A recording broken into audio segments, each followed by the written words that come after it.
Então, mais uma vez, boa noite a todos. No Evangelho segundo o Espiritismo, como sequência do capítulo 5, Bem-aventurados os aflitos, a espiritualidade, apropriadamente, determinou que o tópico do capítulo 6 fosse o Cristo Consolador. Capítulo 5 nós acompanhamos o estudo dele nas 3 terças-feiras passadas. E hoje nós vamos estar abordando, então, este capítulo 6, o Cristo Consolador. Porque nada mais, ou o que mais deseja alguém aflito, é um consolo, um amparo, um auxílio. Então, apropriadamente, a espiritualidade parece que tratou de colocar isso na sequência.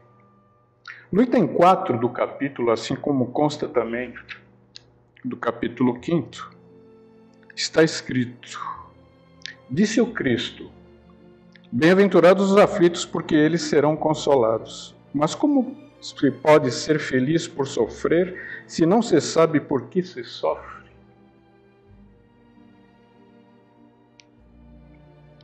Aprendizes que somos de um mundo de expiação e provas, como é o nosso planeta ainda,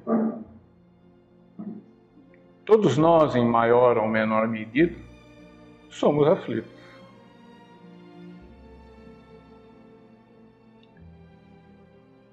Mas como será que podemos entender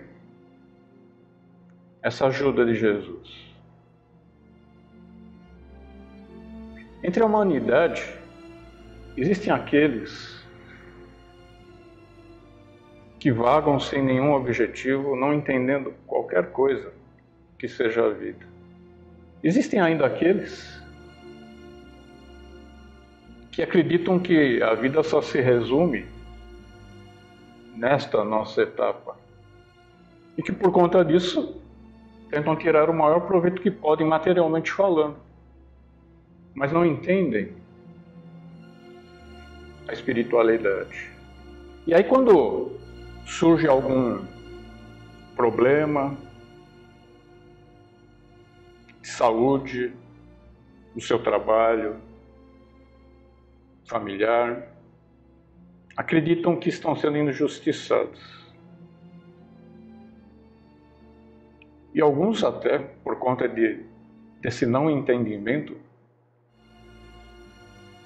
dessas questões todas, não acreditam em Deus.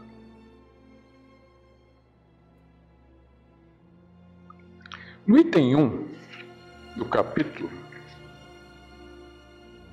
está assim escrito: vinde a mim todos os que andais em sofrimento e vos achais carregados, e eu vos aliviarei. Tomai sobre vós o meu jugo, e aprendei de mim, que sou manso e humilde de coração, e achareis descanso para as vossas almas. Porque o meu jugo é suave e o meu fardo é leve. Jesus nos convida a irmos até Ele, porque dessa forma Ele aliviará nossas dores, nossos sofrimentos. Ele irá nos consolar. Mas como podemos interpretar esse consolo? Vamos analisar o comportamento de Jesus, que é de nosso conhecimento, quando esteve entre nós encarnado. Jesus veio entre nós e deixou como entendimento que nós devemos amar ao próximo como a nós mesmos e, acima de tudo, a Deus. E Jesus não só nos passou isso como informação, como ele exemplificou isso. Realizou curas aos doentes e enfermos, Mas, essencialmente, ele nos deixou ensinamentos, como os registrados no Sermão do Monte. Orientou seus apóstolos para a prática cristã e delegou, já como desencarnado, a Paulo a propagação, a divulgação do cristianismo. E tem tanta verdade no que Jesus deixou, porque se assim não fosse, como poderia ter durado seus ensinamentos até os dias de hoje? Se houvesse inconsistência em tudo aquilo que ele deixou, certamente teria se pulverizado ao longo do tempo. No entanto, há mais já de 2000 anos, eles são tão verdadeiros e a gente ainda desconhece tanta coisa sobre aquilo que cabe a nós cada vez mais desvendar. Mas se há 2000 anos Jesus esteve entre nós e fez estas coisas, como será que ele consegue estar nos consolando nos dias de hoje?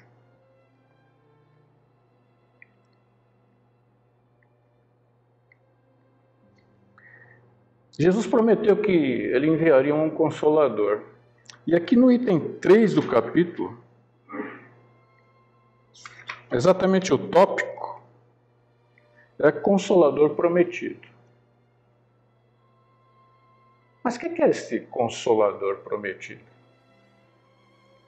Esse Consolador Prometido é doutrina cristã, é o Espiritismo, que através dele, e pelo fato de, nos dias de hoje, a gente já ter uma capacidade de compreensão, de alguma compreensão pelo menos, compreensão esta que a gente não tinha há 2000 anos atrás, o Espiritismo vem nos trazer respostas para as nossas angústias, para as nossas questões íntimas, para muitas coisas que ainda a gente desconhece. E continuamos desconhecendo, porque estamos longe de absorver toda a verdade da vida. Nós aprendemos através do Espiritismo que a vida ela não é feita apenas de uma etapa, mas de sucessivas etapas. Sucessivas etapas que vão nos levando a cada vez mais compreender esse mistério que é a vida. Porque o que nos sufoca e o que nos deixa intranquilos é exatamente essa falta de compreensão. Por que será que as coisas acontecem como acontecem? Por que acontecem para mim diferentemente do que acontece para o outro? Se nós tivermos a disposição de irmos atrás dessas respostas, o Espiritismo nos fornece. Por que uns nascem pobres, outros ricos, uns doentes, outros que morrem ainda enquanto criança, outros que prematuramente mostram um talento que às vezes fogem à nossa compreensão? Mozart é um exemplo disso, por exemplo. Mas hoje nós vemos, né, na internet crianças prodígios, né, sentam num piano, mal conseguem alcançar o teclado do piano e saem tocando. Como que será que se explica isso? Né? Será que são seres privilegiados por Deus? O Espiritismo nos dá a resposta para tudo isso. Cada um de nós tem seu nível evolutivo, e é isso que nos faz diferentes uns dos outros, né?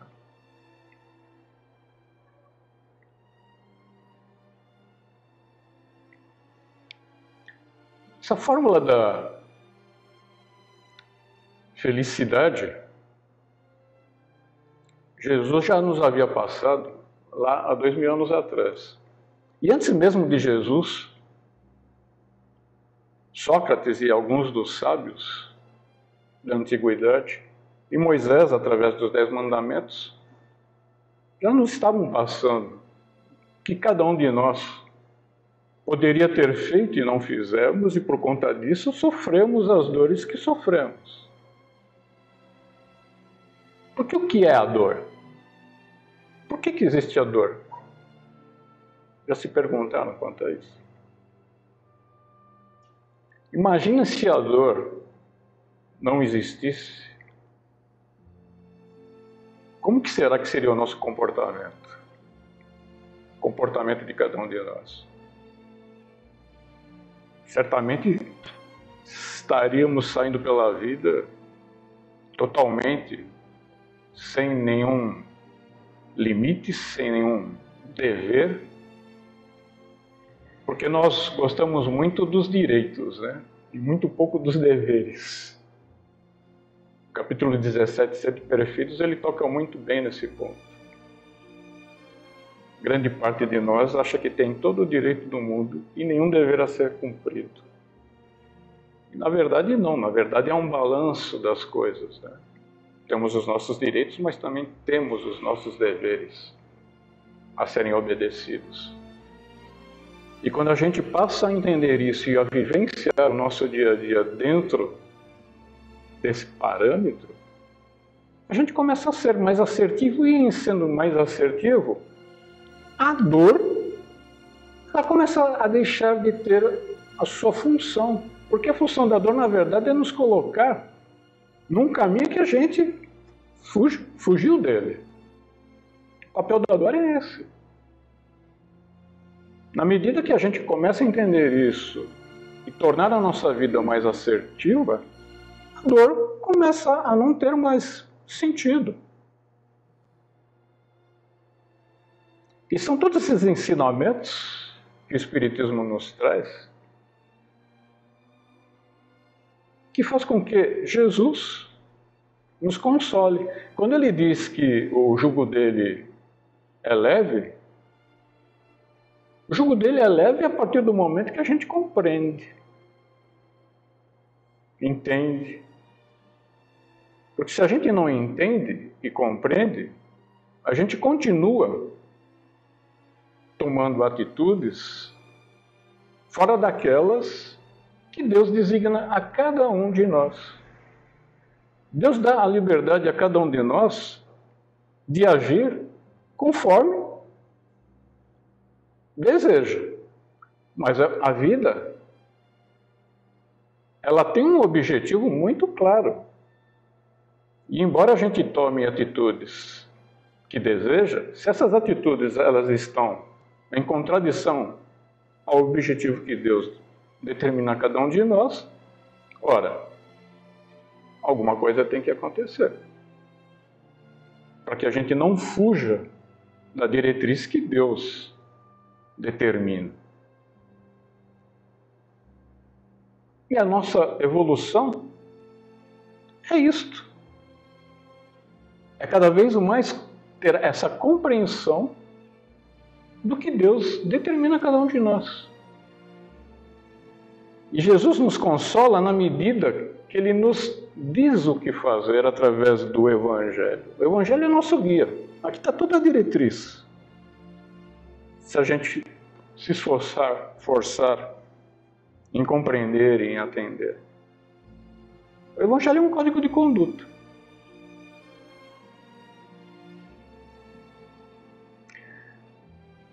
Não é muito fácil a gente seguir tudo que está aqui. Né? Por quê? Porque ao longo das nossas existências, a gente formou uma personalidade, criou uma personalidade que nos trouxe até esta personalidade que nós exterioramos. Nós somos hoje construção de nós mesmos, que nós criamos. Então derrubar todos esses vícios, essas imperfeições, coisas que nós fizemos séculos e séculos e séculos, A gente não vai derrubar isso num instalar de dedos, de hoje para amanhã. Isso requer muito esforço da gente. Afinal, nós construímos a nossa personalidade à custa de um monte de exercícios, de vidas. E se essa construção nossa, ela não foi tão coerente com o que deveria ser, mais difícil ainda é a gente se reformular dentro do que o Evangelho nos indica e nos põe.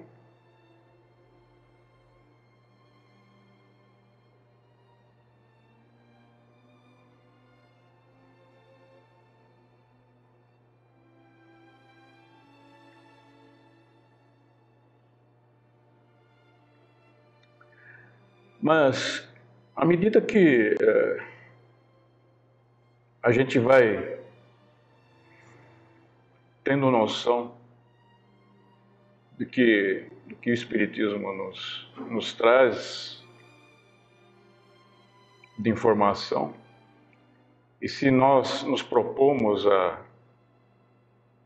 realmente a nos reformularmos dentro daquilo que Deus espera que a gente faça, dentro daquilo que Jesus nos pediu que fizéssemos,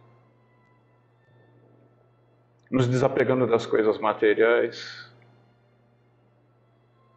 entendendo que a nossa evolução como ser humano, ela vai se dar no sentido do desenvolvimento do sentimento nosso e cada vez menos do apego à matéria.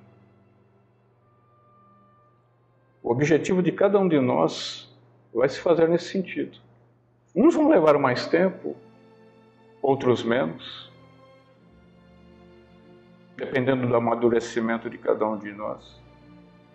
Mas não tem dúvida, todos nós temos por objetivo um dia sermos como Jesus é.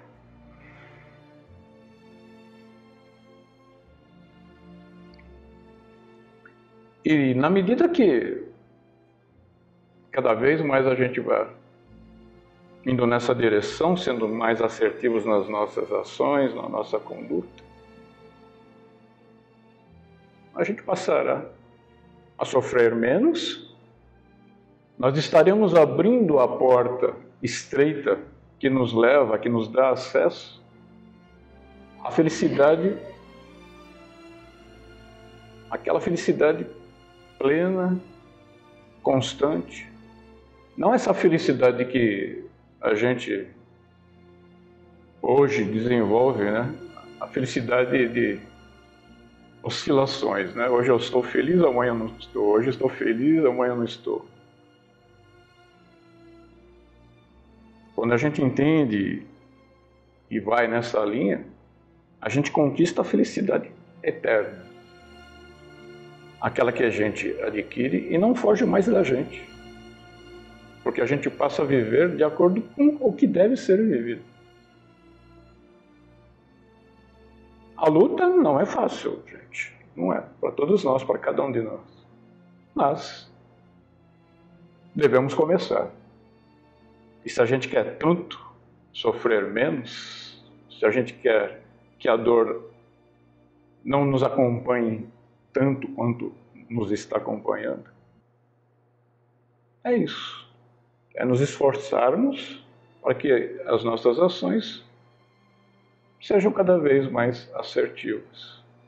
E por Jesus ter nos ensinado todas estas coisas, coisas que vão nos levar à paz de espírito, à tranquilidade, à serenidade, ao desprendimento, Ele é nosso Consolador. E que Ele, Jesus e Deus, nos inspirem sempre para os bons propósitos. Que assim seja.